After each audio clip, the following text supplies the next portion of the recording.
Hello everyone, welcome to the commerce achiever platform. ये continuation है हमारा चैप्टर 4 का, जहाँ पे हमने basic introduction and cash book के बारे में अंडरस्टैंड किया। सो आज हम कवर अप करने वाले हैं single column cash book theoretical understanding, साथ साथ में जो गिवन एग्जाम्पल है उसे कवर अप करेंगे। ठीक है, पहले हम ले लैंग्वेज में इसे अंडरस्टैंड करेंगे, फिर हम इसकी टर्मिनोलॉजीज़ को भी रीड करेंगे। टर्मिनोलॉजीज़ रीड करना इसलिए इंपॉर्टेंट है ताकि आपको एक अच्छी वोकैबुलरी मिल सके। ठीक है, सो लास्ट सेशन में हमने बेसिक इंट्रोडक्शन कनेक्ट किया कि क्यों पढ़ रहे हैं हम ये चैप्टर और कैसे कोलिंग है आपके कंटिन्यूशन ऑफ अदर चैप्टर से। और हमने कैश बुक के बारे में एक बेसिक आइडिया यहाँ पे ले लिया था ऑलरेडी। आज इस सेशन में हम करेंगे सिंगल कॉलम कैश बुक। देखिए नाम खुद बता रहा है सिंगल कॉलम। आगे चल के नेक्स्ट सेशन में हम सिंगल से अबव यानी डबल कॉलम कैश बुक करेंगे, तो वहाँ पे आप देखेंगे कि single column and double column का डिफरेंस आपको तब जाके क्लियर होगा। ठीक है, सो आज हम सिंगल कॉलम ही कैश बुक के तक अपने आप को लिमिट रखते हैं और सिंगल कॉलम कैश बुक के बारे में अंडरस्टैंड करेंगे। ठीक है, तो सिंगल कॉलम कैश बुक तो हम इसको स्प्लिट करेंगे। सबसे पहले स्प्लिट करते हैं कैश बुक, क्योंकि मेरी कोशिश क्या रहेगी आप रटे नहीं, सारी चीज़ें इनहेरेंट हो जाए, क्योंकि आप कॉमर्स में जो भी अंडरस्टैंड करते हैं ना, ये थ्रू आउट दी लाइफ आपके साथ चलता है। ठीक है, सो कैश बुक तो हम क्या बना रहे हैं, कैश बुक बना रहे हैं जहाँ पे सारे के सारे cash receipts and cash payments को हमें डिस्क्लोज करना है। तो हमने क्या दिखा दिया, cash receipts and cash payments. ठीक है, और ये सारे जो ट्रांजेक्शन्स हैं, हमने जब ट्रांजेक्शन्स को अंडरस्टैंड किया था तो हमने क्या समझा था कि ट्रांजेक्शन्स को हमने क्रोनोलॉजिकल, ठीक है, यानी एक पर्टिकुलर सीक्वेंस में उसे जो है रिकॉर्ड करना है अपने बुक्स ऑफ अकाउंट में। ठीक है, the single column cash book record all cash transaction of the business in a chronological order. It is a complete record of cash receipt and cash payment. When all receipt and payment are made in cash by business organization only, the cash book contain only one amount column on each debit or credit side. तो ये हमारा format है, इसे एक बार समझते हैं, रटेंगे नहीं, समझने की कोशिश करेंगे। ठीक है, तो ये हमारा कॉलम है, लेज़र की तरह बन रहा है ये कॉलम। अगर आप ध्यान से दें तो हम लेज़र की तरह इस कॉलम्स को बना रहे हैं। तो डेबिट हो गया, इधर क्रेडिट हो गया। ठीक है, सबसे पहले हमने डेट लिखना है, भाई किस डेट का ट्रांजैक्शन है। रिसिप्ट्स, जो भी हमारी रिसिप्ट्स है, तो अब आप यहाँ पे रटने बैठ जाते हैं। बहुत सारे स्टूडेंट डेबिट है तो रिसिप्ट्स लिखेंगे, ऐसा नहीं है, मैं आपको भी क्लियर कर दूंगी आप ये कॉन्सेप्ट। देन आपका लेज़र फोलियो नंबर, ठीक है, और उसके बाद अमाउंट। अब आप कहोगे मैम आपने तो अभी बोला ये लेज़र की तरह है, तो यहाँ पे तो जनरल फोलियो आना चाहिए। हाँ बिल्कुल सही बात है, क्योंकि ये हम बना रहे हैं कैश बुक, इसीलिए यहाँ पे हम लेज़र फोलियो लिखेंगे कि कैश के बहुत सारे ट्रांजेक्शन्स हैं जो अदर नेचर ऑफ ट्रांजेक्शन के साथ मिले रहते हैं। अभी जब हम एग्जाम्पल करेंगे ना तो आपको और क्लियर हो जाएगा। तो इसीलिए यहाँ पे हमने लेज़र फोलियो का रेफरेंस दिया, क्योंकि ये हम इसका फॉर्मेट लेज़र की तरह है बट ये कैश बुक है। ठीक है, फिर उसके बाद अमाउंट का कॉलम, फॉर्मेट आपका सेम जाएगा, फिर डेट है आपका अगेन, देन पेमेंट्स आपकी, और laser folio and amount in rupees. तो ये आपका डेबिट साइड हो गया, ये आपका क्रेडिट साइड हो गया। ठीक है, सो जो क्वेरी स्टूडेंट के मन में उठती है, जो मैंने कई बार इंटरव्यूज़ में भी देखी है, वो मैंने आपको ऑलरेडी क्लियर कर दी है, तो अब वो क्वेरी आपकी नहीं होगी। तो इन सेशन से आपको बेनिफिट यही होगा, जितने भी स्टूडेंट्स के इंटरव्यू लिए हैं, higher level of the examination में जो स्टूडेंट बैठे हैं, उनके जो डाउट्स रहते हैं उन्हें हम बेसिक से तैयार करते जाएंगे ताकि वो क्वेरी आपकी ना उठे। ठीक है, तो हमने सारे कैश रिसिप्ट एंड सारे कैश पेमेंट दिखाने हैं, क्रोनोलॉजिकल ऑर्डर में दिखाने हैं। फॉर्मेट हमारा लेज़र की तरह है बट ये लेज़र नहीं है। और मेन पॉइंट जो हमारा डिफरेंस है कि यहाँ पे हम लेज़र फोलियो नंबर देते हैं, क्योंकि ये एक बुक प्रिपेयर हो रही है, कैश बुक है ये। ठीक है, recording of entries in this single column cash book and it's balancing is illustrated. तो ये एग्जाम्पल है, हम इस एग्जाम्पल को एक बार क्विकली देख लेते हैं। ठीक है, तो आपको बेसिक पिक्चर क्लियर हुआ कि भाई single column cash book actually होता क्या है। अभी हम एग्जाम्पल के थ्रू समझेंगे सिंगल कॉलम कैश बुक होता क्या है। ठीक है, हमारे पास ये बहुत सारे ट्रांजेक्शन्स हैं, ईयर जो भी हो, हमें यहाँ पे सिर्फ अपने कॉन्सेप्ट पे फोकस रखना है। आप जिस भी साल में सेशन को देख रहे हैं या जिस भी साल में इसको एग्जीक्यूट करना चाहते हैं, आप उसे सेम अप्लाई करें, क्योंकि कॉन्सेप्ट में ना आपके चेंज नहीं आने वाला।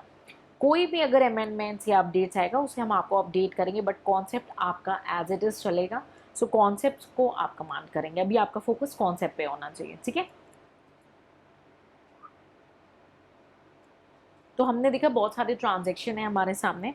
ठीक है, तो हमने पहले जो है फॉर्मेट बना लिया।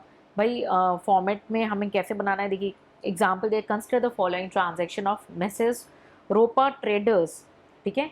Now how they record a single column cash book, तो हम एक मैसेज, यानी मैसेज क्यों लिखते हैं, ये कंपनीज का नाम होता है, ठीक है। तो ये एक ऑर्गेनाइजेशन है, उसका जो ये ट्रेडिंग इंडस्ट्री है वो अपने बुक्स ऑफ अकाउंट बना रहे हैं, उस बुक्स ऑफ अकाउंट में ये अपना कैश बुक बना रहे हैं, ठीक है। आपको कहीं पे भी कोई डाउट होगा आप उसे प्लीज़ पूछ करके क्लियर करेंगे, रटेंगे कुछ भी नहीं, ये रिक्वेस्ट है, आपको रटना नहीं है। आपको आज रियलाइज़ नहीं होगा, आज आपको लग रहा है कि फटाफट कोर्स कंप्लीट करके आगे बढ़ते हैं, तो कोर्स कंप्लीट की रेस नहीं है। कॉमर्स का सब्जेक्ट आपने चूज़ किया है तो बेस्ट पार्ट क्या है, थ्रू आउट द लाइफ आपके काम आने वाला है। यू नेवर नो ये आपको किस सिचुएशन में कब आपको निकाल दे उस सिचुएशन से बाहर, है ना, और आपको एक जीत हासिल कराए, तो कॉन्सेप्ट पे वर्क करेंगे, ठीक है। रूपा ट्रेडर्स, ठीक है, तो ये कंपनी का ऑर्गेनाइजेशन का नाम, और कैश बुक, ठीक। Date, receipts, ledger folio amount, फिर इधर हो गया date, payment, ledger folio amount, debit and credit. Debit side में हमने रिसीट लिखी है और क्रेडिट साइड में हमने पेमेंट्स लिखी है। क्या होता है कॉन्सेप्ट, जनरली मैं आपको बता रही हूँ, जैसे हमारे पॉकेट में 100 रुपये हैं, ठीक है। अब आपके पॉकेट में 100 रुपये हैं तो आप या तो 100 रुपये खर्च करोगे या उससे कम, उससे ज़्यादा नहीं। अब ये मत बोलने आ जाना कि मैम हम क्रेडिट पे बाय कर लेंगे, क्रेडिट नहीं, ऐसा नहीं, हम जस्ट प्रैक्टिकल अंडरस्टैंडिंग करेंगे, ठीक है। तो हमारे पॉकेट में जब 100 रुपये हैं तो हम 100 रुपये खर्च करेंगे या उससे कम खर्च करेंगे, ठीक है। सो कई बार हम क्या है उस 100 रुपये से, जो अगर आप बिजनेस माइंडेड है तो आप क्या करोगे, ट्रांजेक्शन्स करना चाहोगे, कुछ बिजनेस करना चाहोगे, ठीक है। तो आपने कहीं किसी को पे किया था, मानिए आपने कुछ अमाउंट, कुछ स्टॉक बाय किया या कोई चीज़ें बाय करी, फिर उसको आपने सेल कर दिया, तो उससे आपको पैसे आए, आपकी जेब में पैसे हुए, रिसिप्ट्स हुए, है ना। तो जब हमारे जेब में पैसे आते हैं तो हम क्या करते हैं, अमाउंट को रिसीव कर रहे हैं, कैश को रिसीव कर रहे हैं, है ना।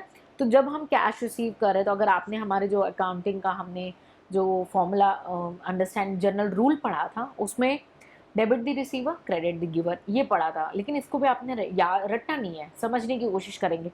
तो आपने जब रिसीव करते हैं तो आपको खुशी हो रही है कि भाई हाँ ये मेरे पास आ रहा है, क्या आ रहा है, कैश बुक बना रहे हैं, कैश रिसीवर है, तो खुशी तो होगी क्योंकि आपका बैंक बैलेंस बढ़ रहा है, आपका कैश बैलेंस बढ़ रहा है, ठीक है। तो इसलिए डेबिट साइड में हमने cash balance, it's a conceptual connectivity, ऐसा कोई रूल ऑफ थंब नहीं है, मेरी कोशिश बस यही है कि आप इसे रटे नहीं, ठीक है।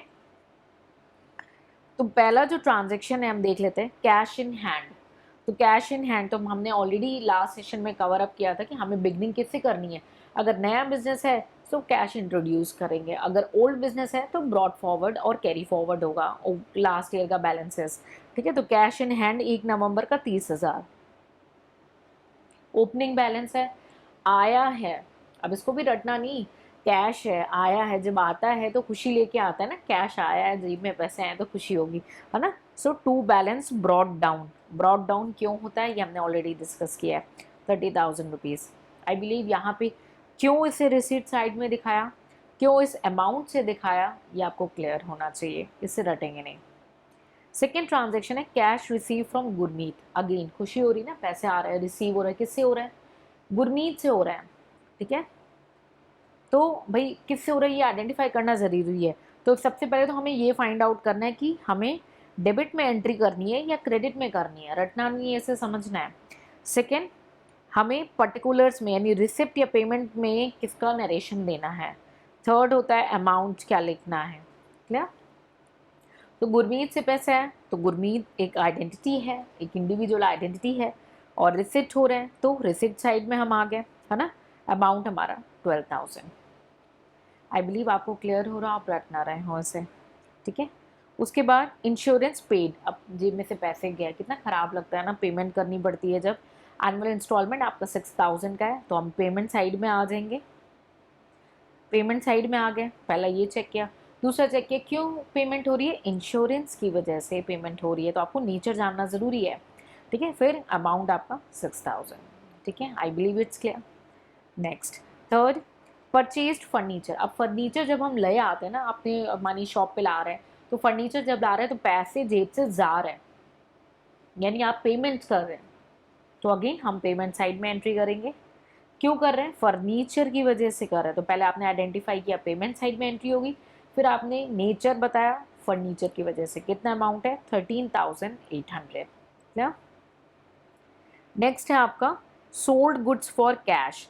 तो जब सोल्ड करते हैं ना हम गुड्स को, तो तो आपने जब गुड्स को सेल किया तो आपके गुड्स चले गए और उसके बदले में कैश आया, तो आपने कैश को रिसीव किया है, आपकी कैश की रिसीविंग हुई है। अमाउंट है 28,000, सो 28,000 कैश रिसीव। तो पहला हमने दिखा दिया रिसिप्ट साइड में, किस वजह से हुई, कैश सेल की वजह से हुई। तो नेचर हमने फाइंड आउट कर लिया, सेल्स अमाउंट 28,000।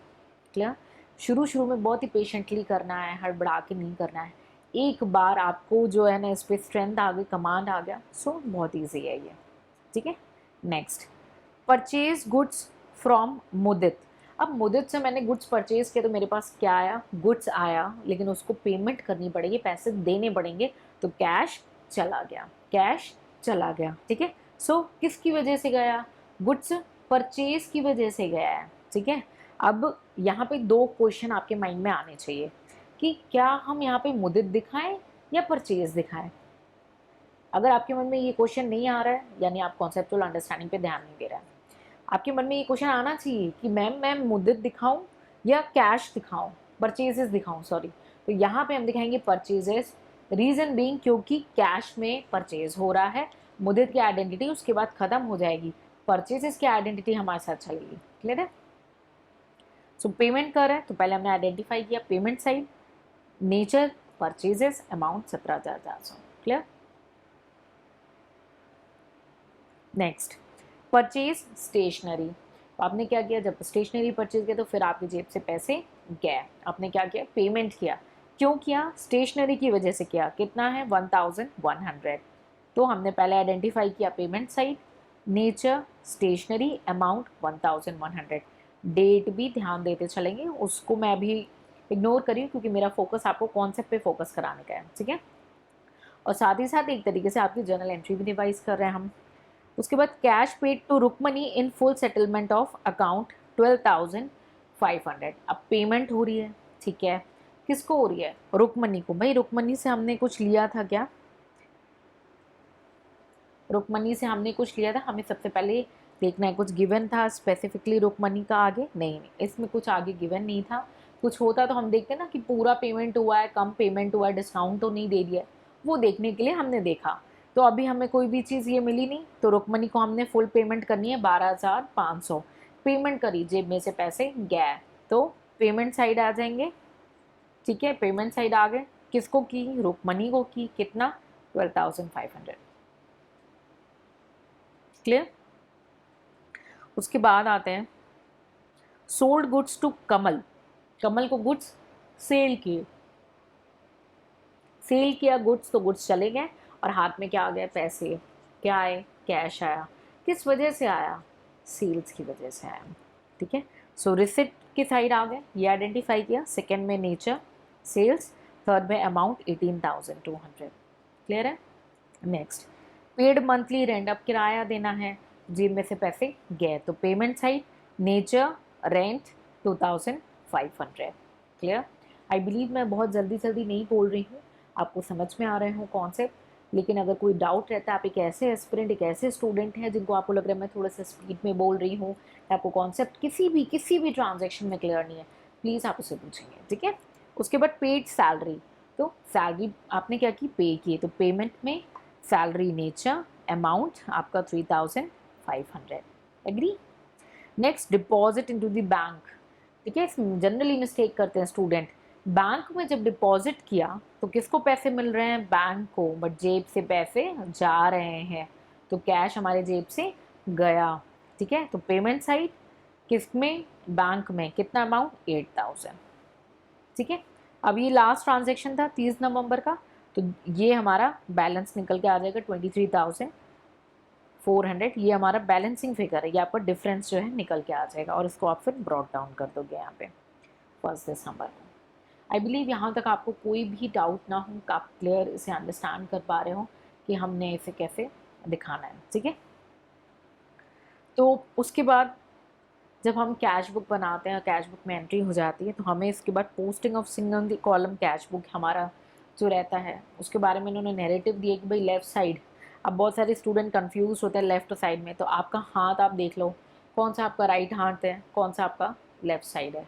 तो आपका अगर ये लेफ़्ट साइड है तो उस लेफ़्ट साइड में आपको रिसिप्ट दिख रहा है ना, और राइट साइड में आपको पेमेंट्स दिख रहा है। तो उसको इन्होंने बस वर्ड्स में दिया हुआ है और कई बार इन वर्ड्स की वजह से एग्जाम में आपको कंफ्यूज करते हैं, तो ये भी हम क्लियर करके चलेंगे।